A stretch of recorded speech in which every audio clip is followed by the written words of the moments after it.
कक्षा 11 mathematics chapter number 2 relation and function. इस chapter पर हमारी ये पहली वीडियो रिलेशंस एंड फंक्शंस से पहले हमें कुछ थोड़ी जानकारी, कुछ इसका बेस बनाना पड़ेगा। सबसे पहले हम बताते हैं पेयर क्या होता है। तुमने सुना होगा युग्म, एक वर्ड है क्रमित युग्म, अर्थात एक पेयर होता है, एक ऑर्डर्ड पेयर होता है। अगर हमारे पास कोई दो नंबर हैं और वे हमें पास पास रखने हैं तो हमें किस प्रकार रखना है। अगर हमारे पास एक बिंदु A है और एक बिंदु B है, यदि वे पेयर के रूप में लिखने हैं, पेयर का मतलब चाहे A, B लिख लो, चाहे B, A लिख लो, कोई अंतर ना पड़े, कोई भी इसमें क्रम का ध्यान ना रखा जाएगा। एक ऐसा डबलेट, एक ऐसा युग्म दो नंबरों का जिसमें क्रम का ध्यान नहीं रखा जाता, वो हमारे पास पेयर कहलाता है।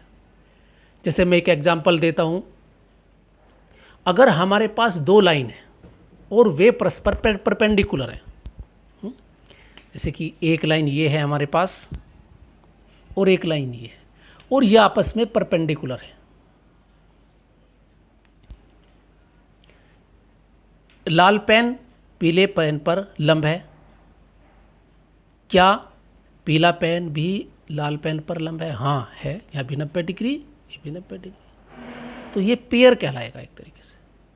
तो अगर हमारे पास एक लाइन A है, एक लाइन B है, A लंब B, A, B लिख दिया।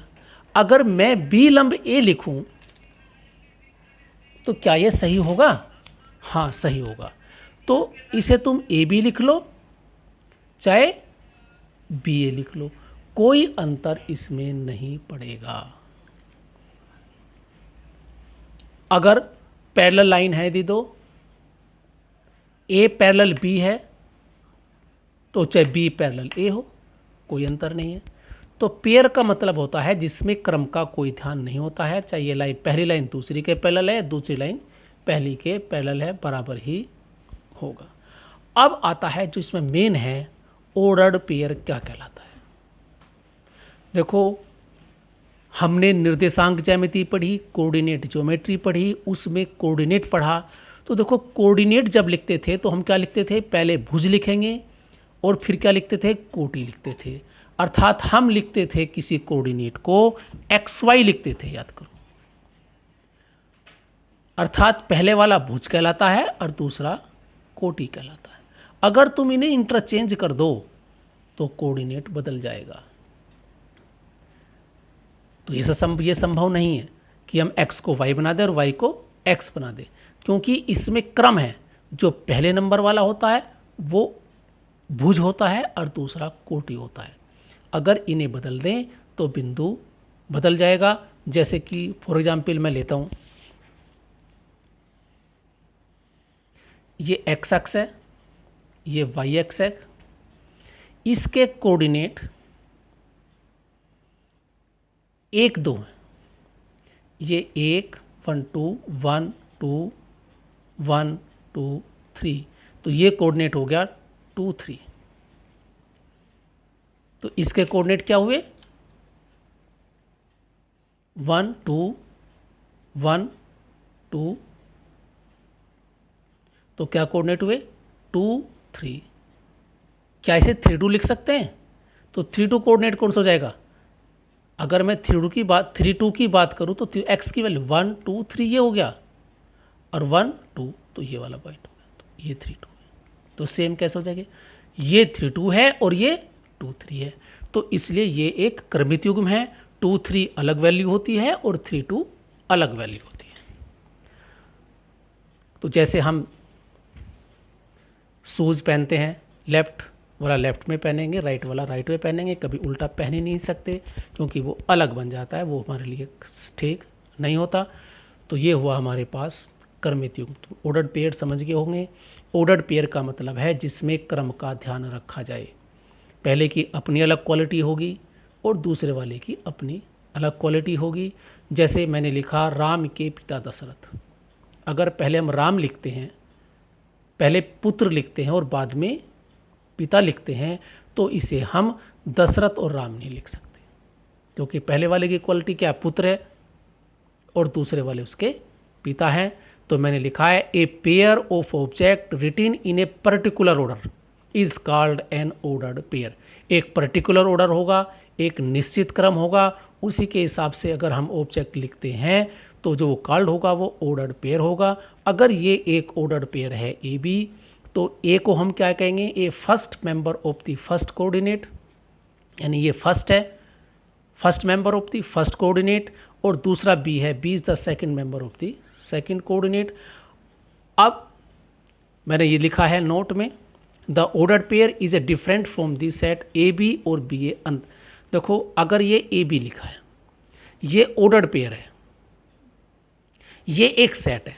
देखो सेट में कोई क्रम नहीं होता, चाहे अगर हम 2 3 4 1 2 3 4 5 6 नंबर है हमारे पास और हम उसका एक सेट बनाते हैं, तो 1 2 3 4 5 मझले ब्रैकेट में लिख लिया, तो उसमें कोई क्रम नहीं, कोई भी नंबर हम कहीं भी लिख सकते हैं। बस ये है कि वो नंबर सेम नहीं होना चाहिए, डिफरेंट होने चाहिए सारे नंबर।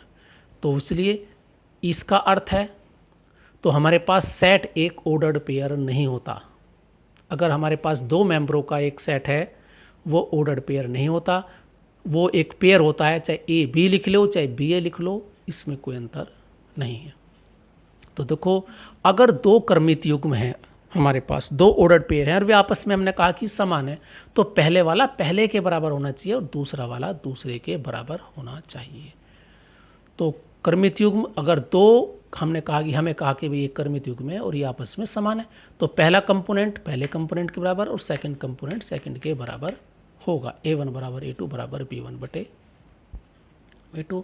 तो तुम्हें स्पष्ट रूप से अब पेयर क्या होता है और क्रमित युग्म क्या होता है, यानी ऑर्डर्ड पेयर क्या होता है, समझ में आ गया होगा। अब हम जो अपना चैप्टर का एक पहला पार्ट है, Cartesian product of sets. Cartesian product of sets, तो देखो जो सेटों में गुणनफल होता, हमने यूनियन पढ़ा, डिफरेंस पढ़ा, कॉम्प्लीमेंट पढ़ा, जो सेट ऑफ सेट की जो ऑपरेशंस पढ़ी। तो अब हम पढ़ते हैं कार्टेशियन प्रोडक्ट ऑफ सेट। अब इसके लिए हम क्या करते हैं, बहुत थोड़ा ध्यान से देखें। देखो कार्टेशियन प्रोडक्ट जो होता है वो एक सेट होगा, स्पष्ट रूप से याद कर ले। कार्टेशियन प्रोडक्ट जो होगा हमारे पास, एक सेट मिलेगा हमें, नॉन एम्प्टी सेट है, उसमें मेंबर कम से कम एक होना चाहिए, कम से कम एक मेंबर उसमें होना चाहिए। एक दूसरा बी है, वो भी नॉन एम्प्टी होना चाहिए, अर्थात उसमें कम से कम एक नंबर अवश्य हो। यदि ए और बी 2 अरिक्त समुच्चय हैं, अरिक्त का मतलब समझ में आ गया, नॉन एम्प्टी, अर्थात ए और बी में मेंबर हैं, कुछ न कुछ अवयव हैं, तो ए तथा बी का इसी क्रम में, अर्थात ए पहले फिर बी बाद में, तो ए तथा बी का इसी क्रम में कार्तीय गुणन अर्थात कार्टेशियन प्रोडक्ट वह समुच्चय है जिसके अवयव, ध्यान रहे, कार्टेशियन प्रोडक्ट के जो मेंबर होंगे वे क्रमित युग्म ए बी के रूप के होंगे।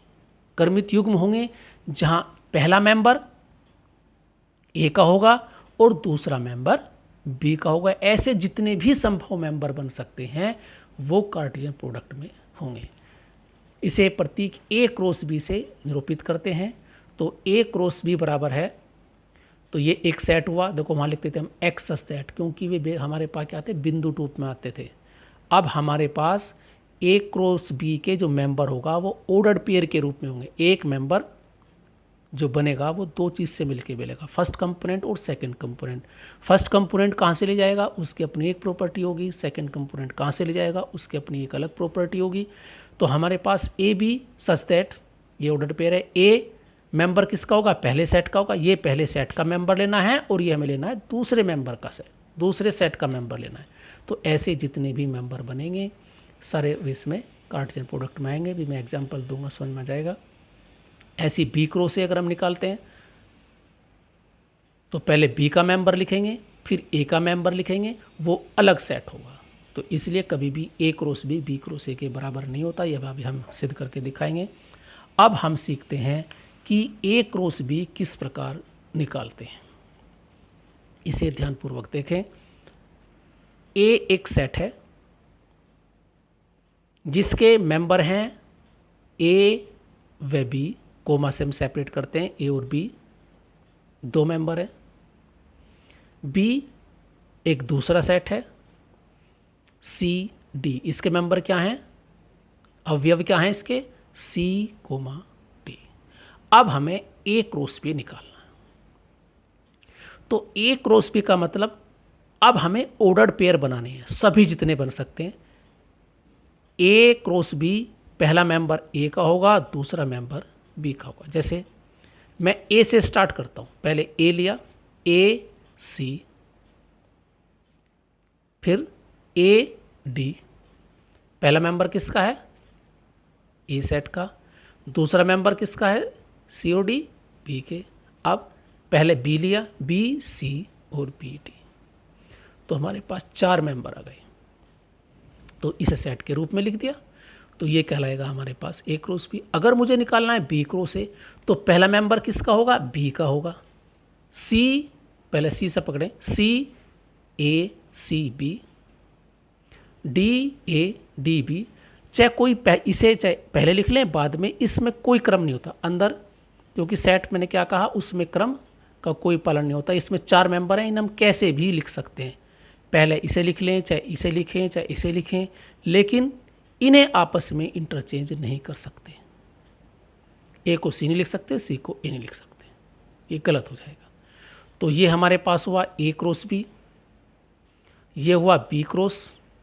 तो हमारे पास ए क्रॉस बी, देखो ये अलग सेट है बिल्कुल और ये अलग सेट है, तो बराबर नहीं होती। तो याद कर लें, इसमें कम्यूटेटिव लॉ अर्थात क्रम विनिमय नियम का पालन नहीं होता।